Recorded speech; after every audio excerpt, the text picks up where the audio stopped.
Hey, so what's up, everybody? Raju here, another Raju's Rants, talking about Squid Game Season 3. I just finished it. I will say I really enjoyed it. Out of all three seasons, it's definitely the weakest. We're going to go into spoilers, so, if you haven't seen it, I would stay away from this until you do. I will go into spoilers. I liked this season. I still don't know how I feel about the ending. And there were some things maybe I got confused and maybe I missed some dialogue somewhere because I watch it subtitled. So it's possible that I misread something or didn't catch something quick enough. But like a couple of the game's rules, like when they did the hide and seek, I thought they said once a door is locked, it can't be opened. Maybe I misread that. So I was kind of confused when people were hiding in the doors, but then anybody could go in afterwards. So that kind of confused me, but I think I misread that. And then in the final game, I didn't understand. I thought like the not everyone had to die in the final game. So at the end, when Gi-hoon was there with the baby, he still kills himself. And I thought like, well, no, if they just those two survived, they would have been fine. So I don't know. I was really confused on that because I thought the initial thing was, sure, you pick three people who you want to die, and obviously they picked the dude that was the cowardly guy that ended up taking the drugs, and they picked Gi-hoon and the baby. But then that would have meant, and those other people would have survived, right? I don't know. If you saw it, you know what I'm talking about, but it didn't make sense because they kill a bunch of people. Everyone pretty much gets killed, or like the last, what was it? Maybe 8 remaining or something like that. It just really confused me why he had to kill himself at the end while him and the baby couldn't have just won and split the money. So that confused me. I did like they do a really good job of building like suspension in this show. Man, I didn't know what was going to happen with the mother and the son, like the old lady. I thought when they're doing that hide and seek game, I thought he was going to be so desperate that he needed to kill, that he was going to kill his mother. But then what happened was he was going to kill the pregnant lady. Well, she wasn't pregnant after that. He was going to kill her, and the mother had to stop him. And that broke my heart. And then it broke my heart even more when she hung herself. I was just like, oh my God. And then when the boyfriend, the crypto guy, he ended up stabbing the trans character. And I love that character. That character was so good. He was badass and he just happened to want to be a woman. But man, when he got killed, I was so fucking bummed. And the way he got killed was from behind, stabbed in the back, and I was just like, fuck. But those moments, like that whole game was suspenseful. I didn't know what was going to happen. I didn't know what was going to happen at the end. I obviously knew that Gi-hoon and the baby weren't going to get thrown off the pillar, but I didn't know how everything was going to unfold. So the tension was pretty cool, man. It was there. It was really high, and they did that throughout most of the show. Like the jump rope game, the tension there was pretty good. I'm trying to remember what else they did, what other games. They had the hide and seek, of course the end with the tower. I couldn't wait for that old rich guy to die. He was like the one that was always, he was like a bully. And I mean, every time I do this, I yawn. Just from talking a lot. But he was like a bully throughout the whole season. Actually, season 2 and 3. Even though I don't know why I refuse to.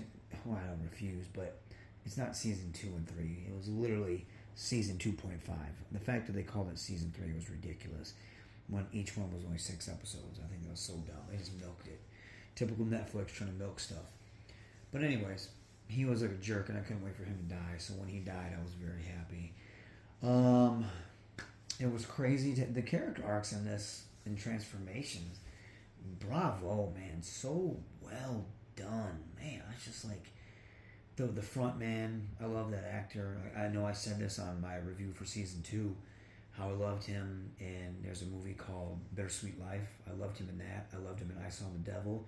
I loved him as Storm Shadow, even though the G.I. Joe movie sucked. I really enjoyed him as Storm Shadow. He was so good. The guy's such a great actor. And he was really good in this. He was very hard to read.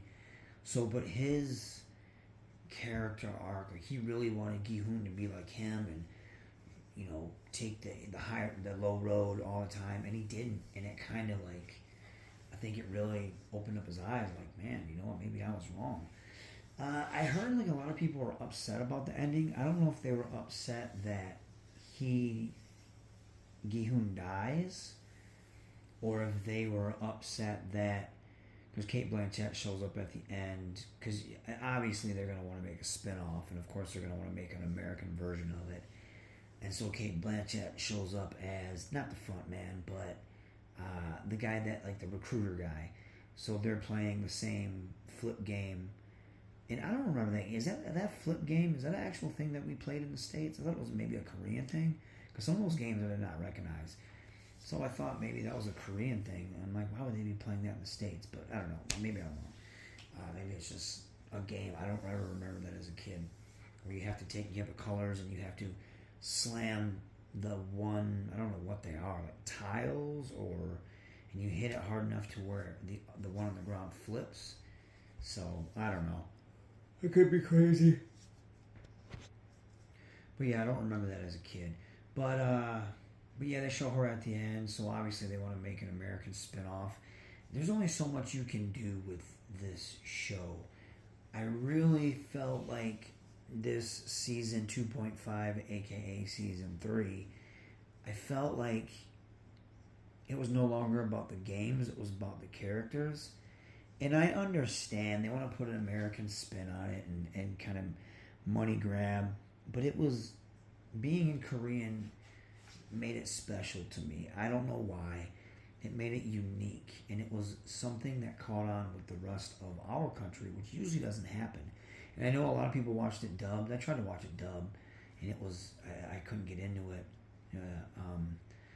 Oh God, speaking of dubbed, the fucking VIPs, they're the worst part of the show. They were the worst part of season 1, and they're definitely the worst part of this season. Man, they're so lame. I don't know if like the acting is really fucking bad. The dub, I don't know if their lines are dubbed, but they sound terrible. And it just seems like they're community theater actors. Whoever they get to play these VIPs, they just really like take me out of the show, and they're just so like useless to me. Like there's no point of having them in there. Wasn't a fan of that. Those guys, those are fucking horrible. But overall, I mean, it starts off with the one recruiter guy, and he is, well, maybe that's that's how season 2 starts off, with the recruiter guy, and they show how much of an asshole he is. This one starts off with, they had the rebellion at the end of season 2, and so it shows the aftermath of that. Gi-hun's buddy gets killed. He kind of loses it for a bit, and the guy that says he was a Marine was bullshitting the whole time. And Gi-hun, once he finds out that this guy didn't go get the clips, he kind of loses his shit. He wants to kill him. You have the, I can't remember what the first game was. I'm blanking on that. I remember the next one was the hide and seek, where they had to find each other. Like the red team had to find each other and had to find the blue people and kill them, and the blue people just had to survive, and they had the keys to unlock these doors. They have to find the exit. You saw a lot of kills in that one. You saw the one dude, the one druggy guy that Thanos was his lackey. He was trying to team up with the crypto guy, and the crypto guy was kind of showing his side, where he was very cruel, and he would do whatever it takes to survive. And then the girl, pregnant lady, she had her baby, and which was weird. I thought that was, I guess that's why they did, but they're like, oh yeah, well the baby's part of the game now. I was like, damn, like how does that even work? It doesn't really even work. And to be fair, the baby shouldn't be part of the game, because you have to have a choice. You they offer you, like, it's your choice to be a part of a game. Like, either A, to pay off debt, or, they sucker you in by playing that game in the subway they were playing. And so it's your choice. And I always thought that was the point of it. Like, oh, this is my choice to be a part of this because I owe these debt collectors. And I guess the debt collectors over in the East are, like, insane. Like, they will literally, like, beat you up or at least drive you insane trying to get the money from you, apparently. Or, at least that's how it comes across. So anyways, but it's their choice, so the baby shouldn't have had nothing to do with it. So I felt like they really contradicted themselves on a few things. And again, like I was saying about the rules, I was very confused with some of the rules of the game, but maybe I misread it, which is possible. So, if you know and you watched it, explain it to me in the comments, because some of those rules, I was like, that doesn't make sense. But the show was very depressing. I'm trying to think of some other major deaths that happened.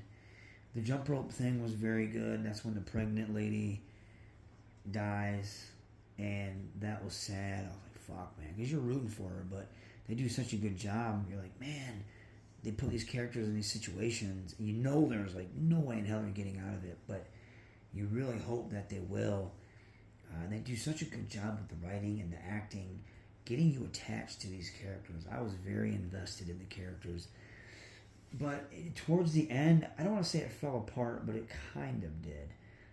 The end, the final game, maybe I misread it during the subtitles, but I didn't understand that, and I thought like it just went off the rails a little bit at the end there. You have the sniper lady; she gets the guy out. They have the side story where she gets the guy that she likes, his daughter, and the daughter's sick. She gets him out. He was a part of the game. She manages to save him. And then she's about to kill herself because her daughter is presumed dead.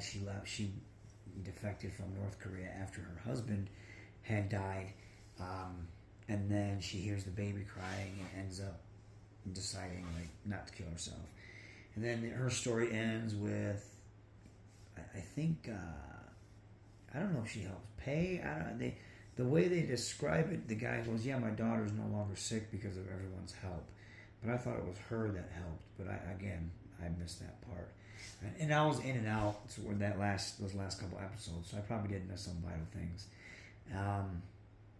The Gi-hoon's money disappears, and you find out they don't know who stole it, but then you find out the front man took it, and he gives the money to his daughter, and she thinks her dad, just left and abandoned her, and which I didn't understand. Like, if they are secretive about stuff, he gives her the outfit, so maybe it doesn't matter anymore because at the end, the Korean police or SWAT team or whatever, they find the island and it looks like it gets shut down. But it doesn't matter because they have a self-destruct mechanism and they blow up the island, so all that stuff I'm guessing is lost, all the evidence. What else? The detective dude or the money laundering dude, money lender, whatever that is, the guys that were helping Gi-hoon, he ends up getting out of jail. He serves 6 months in jail because he breaks into the captain's house because he thinks the captain is shady, the guy on the boat, and he was. And he finds that out, but he gets caught by the cops. Then he ends up getting out, and he looks like, I think he buys the hotel that they were kind of tortured at. I think he buys that hotel, or maybe that wasn't the same hotel, but he buys a hotel that they were doing their deals at. The cop's brother, the front man's brother, ends up leaving the force, and the front man gives him the baby and the baby's winnings, so that was kind of cool. I don't know if the front man was trying to atone what he was doing.